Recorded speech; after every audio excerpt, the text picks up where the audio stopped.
오늘 26일부터 시작되는 아스트라제네카 백신 접종에서 만 65세 이상 고령층은 제외하기로 결정했습니다. 고령층 접종 효과 논란이 있는 만큼 임상 정보를 추가로 확인하기로 했습니다. 취재기자 연결해서 알아봅니다. 김종균 기자. 네, 사회부입니다. 네, 먼저 65세 이상 고령층 아스트라제네카 백신 접종 대상에서 제외가 됐는데요. 어떤 이유 때문입니까? 네, 고령층에 대한 백신 효능 논란이 발목을 잡았습니다. 정부는 만 65세 이상 고령층에는 당분간 아스트라제네카 백신 접종을 하지 않기로 했습니다. 대신 3월 말까지 고령층 임상 정보를 추가로 확인할 예정입니다.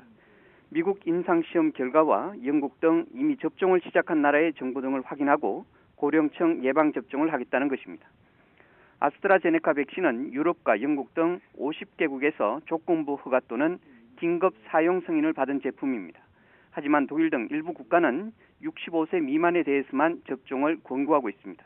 또 스위스와 남아프리카 공화국은 승인 자체를 보류했습니다. 우리나라 식품의약품안전처도 최근 아스트라제네카 백신을 허가할 당시 65세 이상 고령층에 대한 사용은 신중하게 결정해야 한다고 단서를 달았습니다. 네, 말씀하신 대로 만 65세 이상은 보류가 됐는데 나머지 2, 3월 백신 접종 계획은 어떻게 됩니까?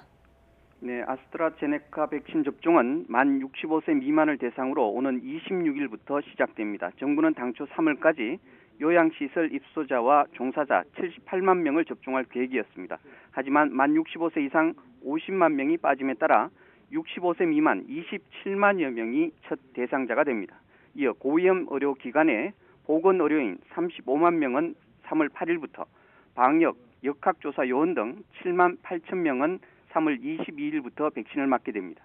또 국제백신 공급기구 코백스에서 1분기에 들여올 화이자 백신은 코로나19 환자를 치료하는 의료진 5만 5천여 명이 접종 대상입니다. 하지만 최우선 접종 대상이었던 고령층부터 보류되면서 11월까지 집단 면역을 형성하겠다는 정부의 계획 자체가 일부 차질을 빚을 수 있다는 관측이 나옵니다. 네, 신규 확진자 사흘 연속 300명대를 기록했다고요? 네, 오늘 0시 기준 신규 확진자는 344명입니다. 전날보다 18명 늘었지만 사흘 연속 300명대를 기록했습니다. 감염 경로를 보면 국내 발생이 323명, 해외 유입이 21명입니다.